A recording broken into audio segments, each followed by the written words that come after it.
مفهوم. المكتوب مكتوب. سمي بسم الله يا موعود ووحد المعبود. لا اله الا الله. مد ايدك في الصندوق وصلي على حبيبك وخد نصيبك. ايه بسم الله ما شاء الله، على مهلك على مهلك.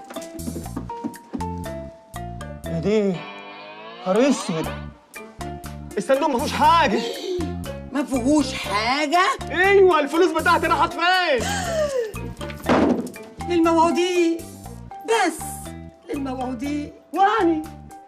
أني مش موعودين ليه؟ ايه؟ ولا الحكايه نصبايا ولا ايه؟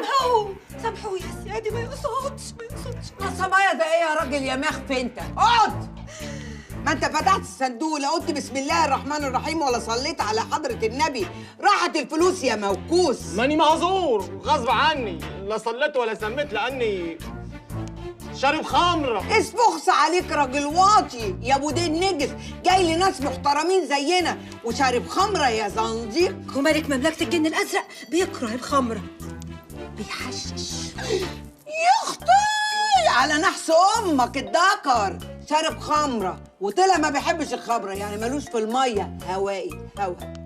سامحوا يا شمخوش، سامحوا ما يقصدش. أنا عاوز فلوسي، أنا مش عاوز دولارات خلاص، مش عاوز، أنا عاوز فلوسي، ال 30,000 جنيه. خدوهم الأسياد عشان الخمرة اللي بتشربها خلت ما بينك وبينهم بلاد. أنت هتغنيها لي بلاد وبلاد؟ أنا ما باكلش من الكلام ده، لا، أنا عاوز فلوسي، وإلا قسما عظما عليا الطلاق بالثلاثة، أرتكب جناية في البيت ده. سامحوه يا سياد، ما يقصدش، ما يعرفش. بتقولوا إيه؟ لا بليز بلاش تشلوه، بلاش تربطوه. وشوف ليه؟ اسكوز مي يا سيادنا. يا نهار اسود ومنيل على بختك الاسود.